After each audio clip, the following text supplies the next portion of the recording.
I was a dentist for 20 years, you know, in the old style of practice.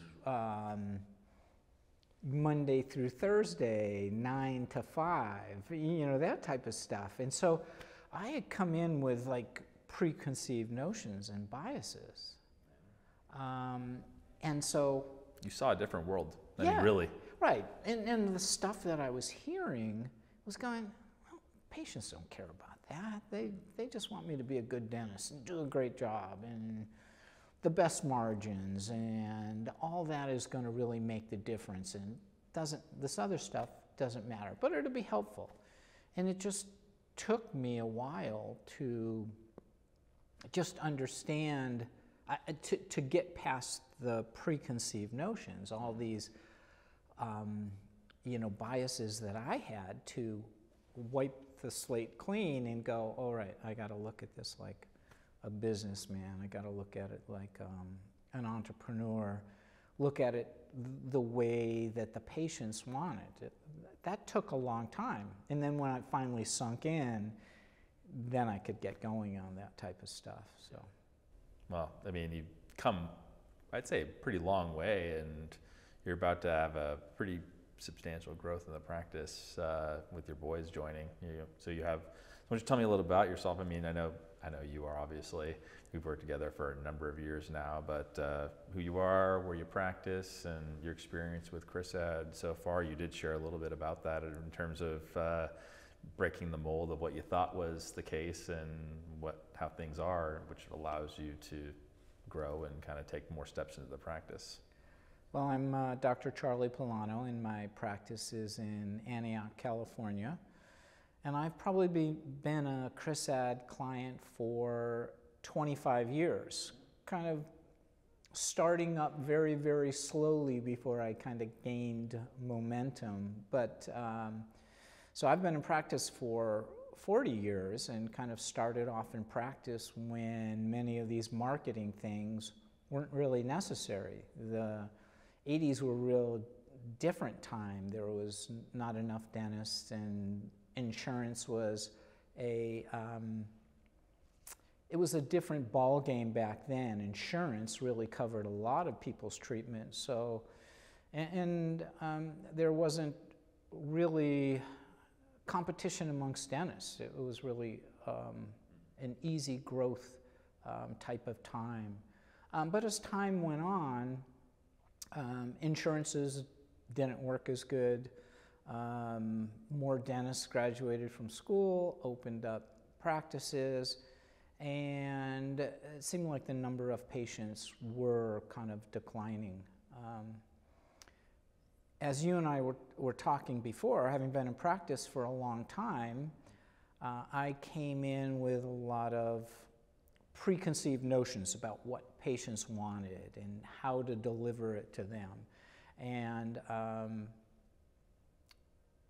utilizing my subjective ideas for many years got very, very stagnant in growth, and then began to look at other type of ways to grow the practice, and stumbled upon ChrisAd 25 years ago.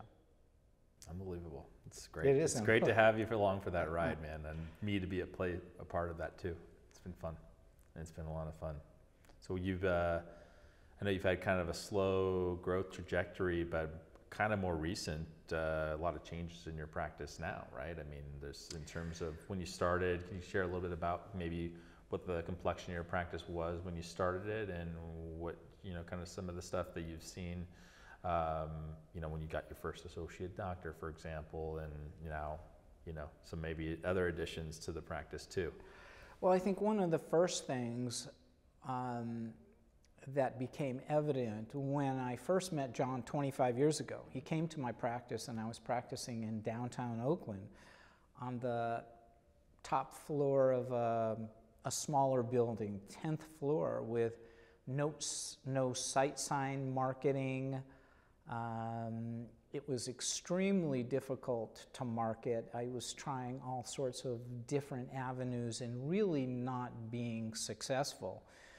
And the good thing was my lease was coming up at that time, and John just point blank said, if you stay in this location, you're just not going to make it. So the way that I see it is there's two options.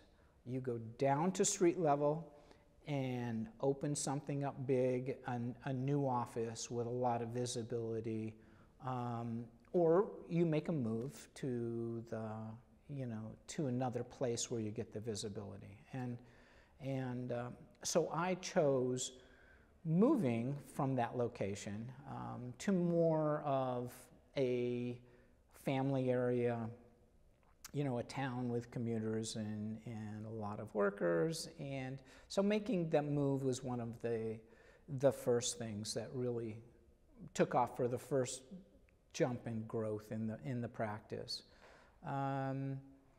But then it still took me a while to get rid of some of my baggage from many years of looking at it through my subjective eyes as a dentist, and really not from an entrepreneur or a businessman.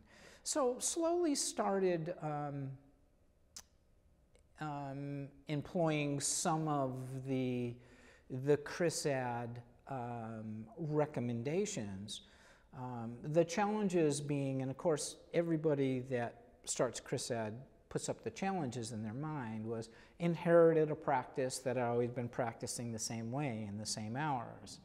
And so I did the first thing that many ChrisAD practices do, and that's pick and choose the things that you want to put in place. We've heard that a few times today. Oh yeah. It's a constant theme. John loves that. Yeah. And if you pick and choose, you're really not going to see much coming from being associated with ChrisAD and the marketing. It really turns out to be kind of a holistic, I don't want to use the word all or none type of wording, because there's no exclusivity of the noneness. It's more of the holistic. Everything goes together, and they all dovetail together, and they work synergistically. And that's really the most important thing.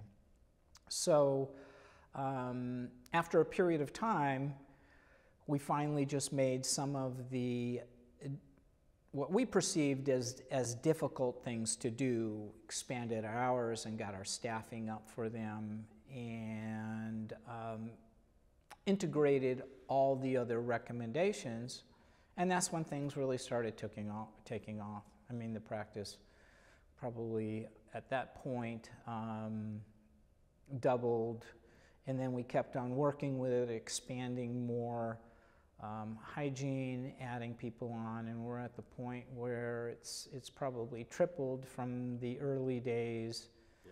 Yeah. And I feel like we're getting ready to just take off, and we had so many things in place, and the challenge now is the staffing. Of course. If we can get the staffing up, we'll figure this out already. Yeah. Oh yeah. Oh, I know. They get in line. That's the big thing. That's the big thing. But you're about to have some serious growth when you solve that problem. Yeah, I think so. Absolutely.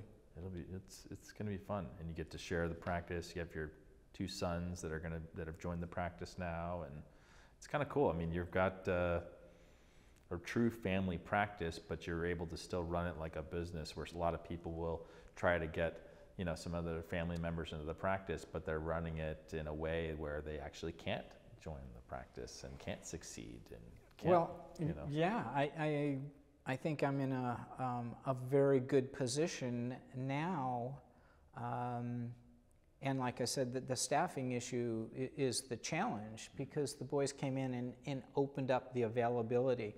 So I have twin sons that just graduated from dental school, UOP, just a couple months ago, and they've joined the practice and expanded the availability.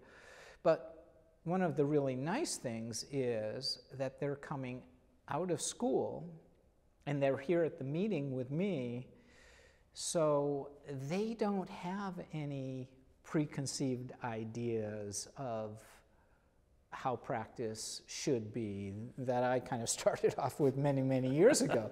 They're coming up here with just a clean slate. And so they're coming out with the clinical skills, and now they're learning a system that can allow them to really grow the practice. And they're getting the information firsthand. They're seeing other people that are doing it. They're talking to the other dentists that are achieving that, and they're already talking about some things that are outside the box from what I was thinking about, and I think that they're just going to take off and run with it. So it's a pretty exciting team for pretty exciting time for me and my sons, and I'm really looking forward to what the next few years are going to bring. Me too. Yeah. Me too, because boy, I mean, there's so much potential. As well as you've already done tripling your practice from where it was before.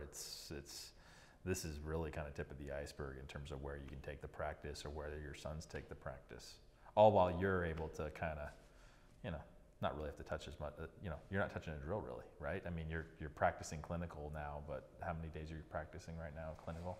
Well, I've cut back clinical to about 2 days a week. But the nice thing is, and I'm also there being available in prime time to do some hygiene checks, or to introduce them to patients, do consultations about more difficult cases, or just help them get their feet under them and get going. So it's really fun for me, and I've kind of stepped back from the chair, but I can pick and choose some more challenging, more fun cases for me. So you got some good cases that you want to do, but you're not breaking your back, working 4 or 5 days a week clinical, right. But then you're able to help mentor your doctors, and that's good for the business, good for the patients. So onward and upward. Yeah, it's a very fun, exciting time for me and my family. Awesome, man. Well, love working with you, and thanks for taking the time today. I appreciate it, man. It was my pleasure. Awesome, man. Cheers.